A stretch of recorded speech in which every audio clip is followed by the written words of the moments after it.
May I present Janet Good Howard morning. with the Coca-Cola Honored to be Corporation? with you. Thank you for your Hi, welcome. Particularly since we understand what you... First, thank you.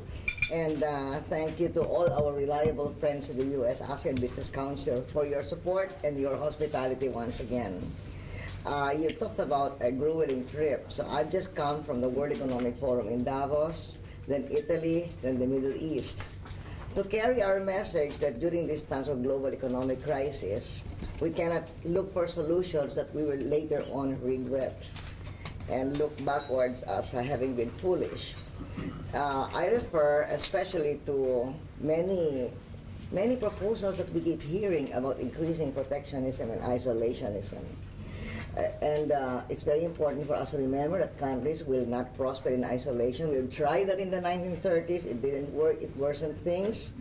So if we roll back trade and put up barriers now, that will not be the solution to this global crisis. Instead, we must re-energize trade, investment, and consumption. And that's why I'm glad we're having this meeting to do our re-energization of our economic relations. To go to the Philippines, in spite of the global economic downturn, the Philippines is not standing still. And we have weathered the worst effects of the global crisis so far.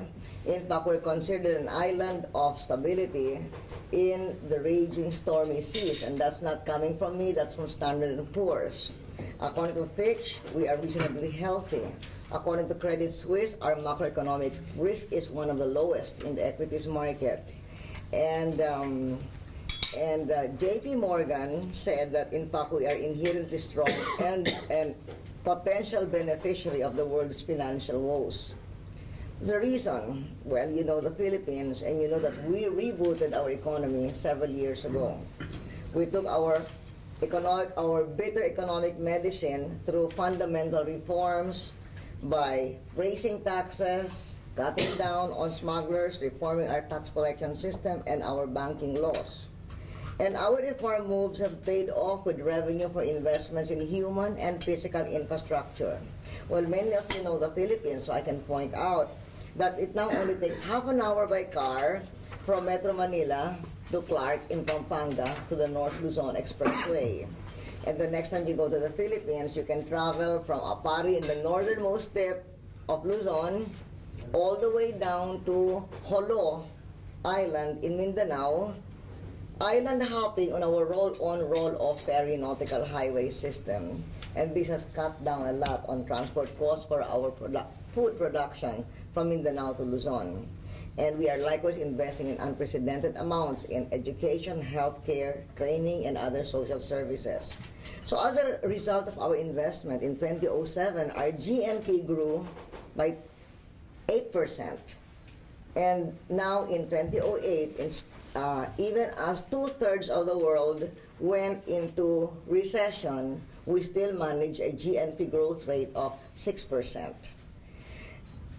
To continue with this growth, we have a fiscal stimulus program, as all countries are doing, with the difference that ours has an eye on fiscal prudence because we have been increasing our revenues very significantly since our tax reforms. And this is a time when the leadership of our country and all the nations must turn their attention to managing the impact on the global crisis. In our case, we're managing the impact in order that the global crisis does not become a Philippine crisis. So ours is not an economic recovery program, it is an economic resiliency program to keep us resilient in the face of this downturn in the world. And in doing this, one principle that we follow at the top of our minds is we must not neglect those who feel the hardship of the global downturn the most, while we're building an economy that will continue to grow and offer long-term opportunity. Well, we meet all the time, so if there's any new message I would like to give to you now during this period of the global downturn of the world, what I would like to do is to call on you to maintain your investments in the Philippines. And I hope that in our discussion today, you will see that we still remain one of the best values for investment in Asia. You know we have the world's best workers, And now we're having excellent infrastructure, and we want to assure you that the government is on your side. And I think they've realized that they can't defer this discussion. And